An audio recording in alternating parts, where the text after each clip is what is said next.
Hi, it's Jan Beta, and maybe you remember my recent video about upgrading the RAM in the Commodore 16 to 64 kilobytes instead of the 16 kilobytes that this has from factory, to make it basically fully compatible with the higher level machines from the 264 series, namely the Plus4. I found that about 99.9% of all software ever created for the Commodore Plus4 also works on the Commodore 16 if you upgrade it to 64 kilobytes of RAM. There's only very few titles that make use of the weird memory mapping in the original Commodore 16 that won't work with 64 kilobytes. So it's not really necessary to have a switch unless you specifically want to play titles that don't work with 64K, which are very few. So after I did a couple of videos about the Commodore 16 and released the last one, a couple of things happened. First of all, I got another Commodore 16, which this is from Marcus. Thanks for this. He just contacted me and asked me if I wanted to have another black screen Commodore 16, which didn't work, and I took this, and in fact I already repaired it, as with most Commodore 16s, as I found out in my bulk Commodore 16 repairathon video, where I just repaired a bunch of Commodore 16s, most of which just had a broken processor. These are very prone to failure, and basically the first thing I check now on these things. And fortunately I got another donation from Kim, who's another retro tinkerer and very active on Twitter, for example. Go check him out, he does some interesting stuff. ZXKim81 on Twitter.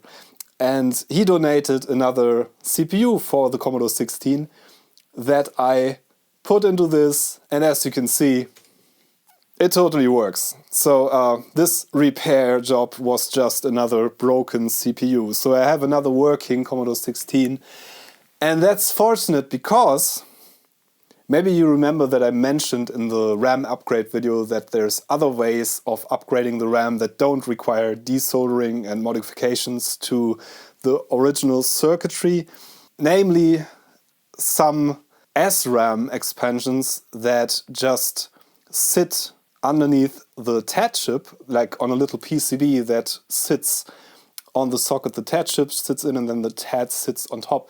And one of those TED RAM expansions is made by Aslapian, who's pretty famous in the scene for making the Plankton PLA replacement for the Commodore 64, which is considered one of the best, or if not the best, PLA replacement there is to date.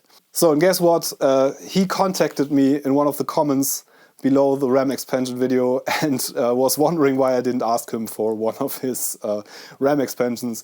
And then he just sent me one for free to check out, to show on my channel. I'm going to link the site where you can get this with more information down below. This came all the way from Canada, and we're going to try to fit it into this Commodore 16 today.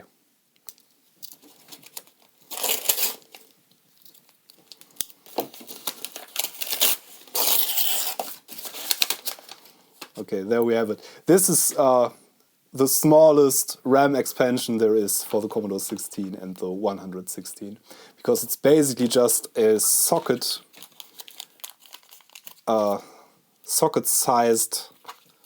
little PCB. There it is. So this literally is just a little PCB, a socket, RAM chip, and a little logic chip. And this jumper is used to switch between 64K and 16K of RAM in case you need it. You can of course also connect a switch to this, but I think, as far as I know, most stuff works with 64K of RAM, so I'm not going to bother switching this very often. But it's nice that there is the possibility to easily do that with this thing. And speaking of PCBs, if you want to make your own project like this and have a PCB manufactured that you designed, I can recommend the services of PCBWay, who are offering prototype PCBs and larger scale productions. They offer high quality stuff for very reasonable money and with fast turnaround times. So installing this literally is just removing the TED from its socket, plugging this into the socket, putting the TED into this socket in the right direction, and that's it. No further modifications needed. This also uses SRAM instead of the DRAM, dynamic RAM, that is used usually. This is modern static RAM on a chip. I think there's a lot more memory than the 64K we are going to need on this chip that is just unused. I think it's 128K times 8 chip or something like that, which is of course not addressable by the CPU without any workaround. So this is just the easiest, smallest way to have 64K RAM in a small package chip these days. Okay, I think without further ado, we should open up this machine and insert our RAM expansion and see if it works. And I'm deliberately using a completely unmodified Commodore 16 for this to show you that you don't have to do any work on this really. So we unplug the keyboard and the LED so we can lift the RF shield. It's a bit dusty.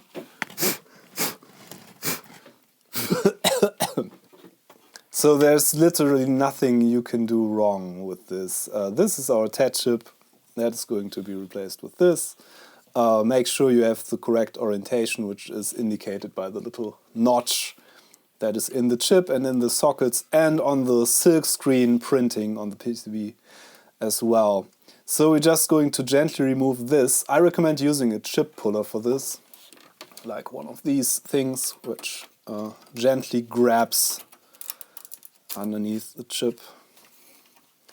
And you can have an even pull and pull it straight up, which is much better than levering it out. But if you have nothing like this, you can also use a screwdriver and gently lever it out.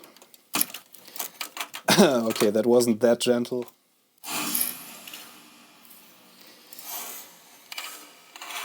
And usually you get some bend pins that you can then bend back with a small pair of pliers or something. Notice the absolute crap sockets that they used in the Commodore 16. These are the cheapest things around, probably. Very small openings here, and they are single wipe, so they only grab the chip from one side with the contacts. And that's why Asclepion designed this thing to have especially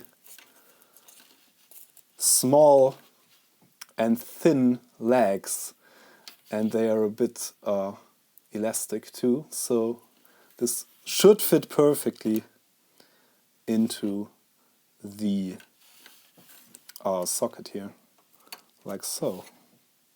Yeah, okay, there's not much to it at all. So what I'm going to do is to clean these contacts a bit. I'm just going to put some contact cleaner in there for good measure, because I don't know if I will ever access this again. Probably not, because it just plugs in and stays in.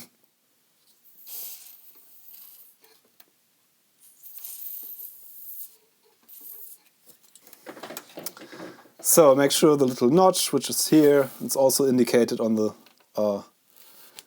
it's actually, the ground plane is shaped like that, so you can see, and this should fit perfectly. Yeah, it does. This sits very nicely in here. Okay, then I'm going to bend my little pin that I bent back. There we go. This is the second chip that always breaks in the Commodore 16, the TED, which is like the main graphics, sound, everything. This whole system was designed around this TED chip. So I recommend being very careful with these. Unlike me, please don't try not to bend pins. So gently insert it here. And it should fit perfectly. All the pins are in here nicely. And this is very flat and small, even though there's like 2 sockets. To have it even lie even flatter, you could of course do something like desolder the original socket and stuff like that to have it be even flatter. But this fits perfectly beneath the RF shield still. Which, by the way, you can just remove. It's just for compliance with the FCC rules. So it won't make any functional difference if you remove this. So let's see, this should basically be it. And we should have 64K now. Let's see if that worked. Hey! Okay, and as you can see, we have 6,671 bytes free, which means the 64K expansion just works absolutely no problem. So these are not even very expensive. I think with an added switch that you can put on the outside of the case, it's like 18 euros plus shipping. And I think this version without switch would cost 12 euros or something. I think this is like a medium version where Aslapian put the little jumper. There is a version where the switch is not there. But you can still, if you can solder, you can still solder on your own switch, of course, because the PCB is the same. So the light version, so to say, is like 12 euros plus shipping, and the version where you have a little switch where you can switch between 16 and 64 kilobytes is 18 euros. Very reasonably priced. I'm going to link in below where you can get it. If you don't want to mess around with modifying the original C16 PCB, this is the way to go. Okay, one more thing to try, of course, is to see if we can switch this to 16 kilobytes again by just moving the little jumper, which should be as easy as that. We should just be able to move this here, and now we should have 16K. Let's see if that worked.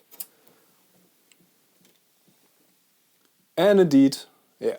12,277 bytes free, which is our normal amount of RAM.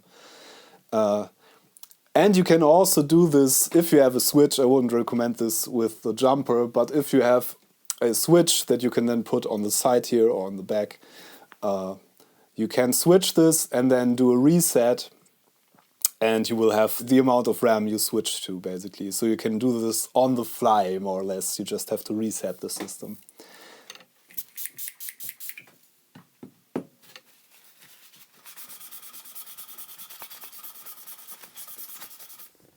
Another interesting point is that when you have the SaRuMan RAM expansion inserted and set to 64 kilobytes, it overrides the DRAM that is on this board here and doesn't use these chips, so you can remove these chips and still have 64 kilobytes of RAM.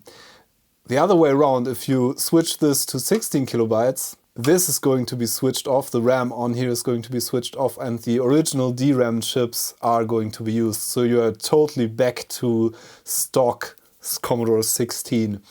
If you have broken DRAM chips, you can use 64 kilobytes, but you can't switch back to 16K.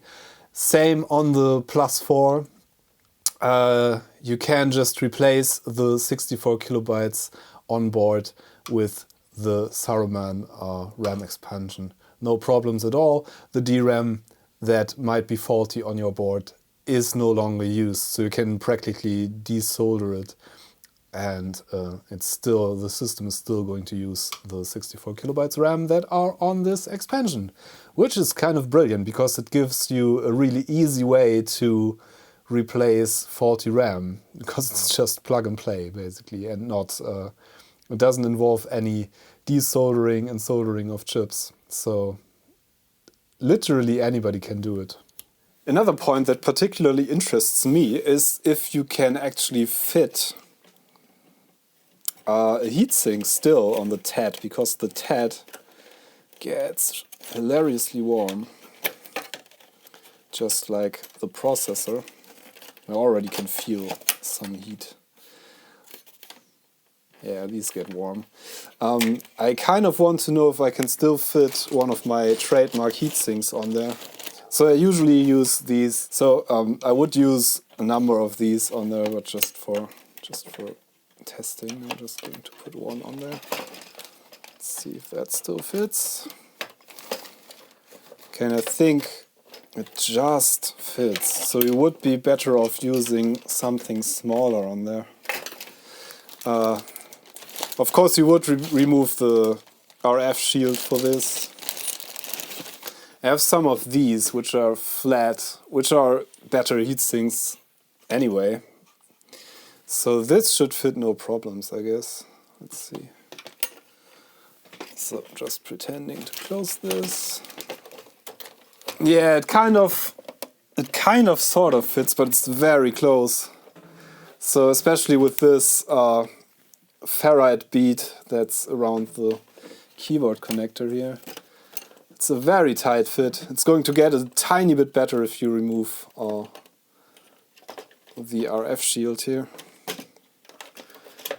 But it does fit. It's okay. You can have a heatsink on there, which probably the airflow is going to be a bit worse than regularly.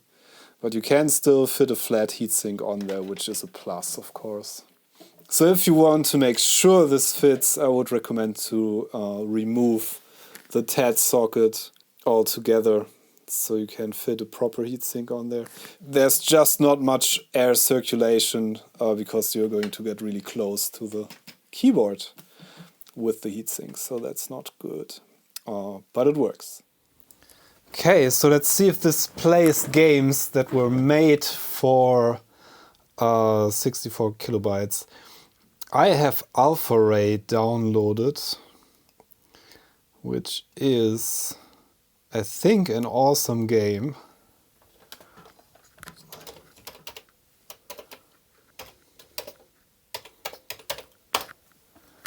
To demonstrate this, recent, like from last year, I think, shoot 'em up game, available on itch.io for free. Basically, you can pay something if you want to. This should now run on this machine.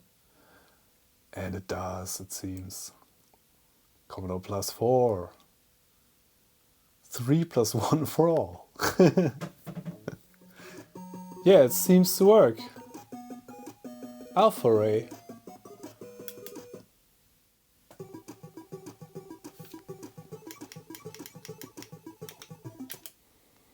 And as you can see, this looks amazing. It looks...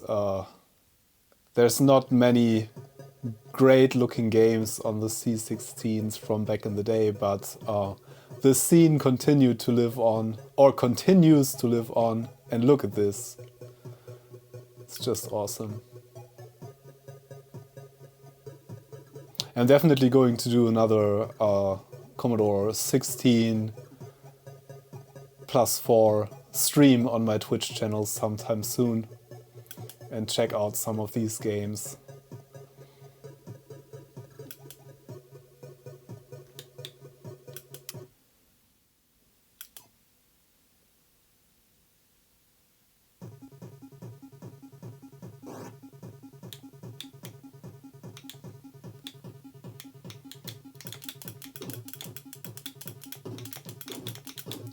No, already died. I'm so crap at shoot-em-ups. I'm sorry. But this is a good game. Look at how smooth everything is moving and how colorful the graphics are and stuff. It's just great.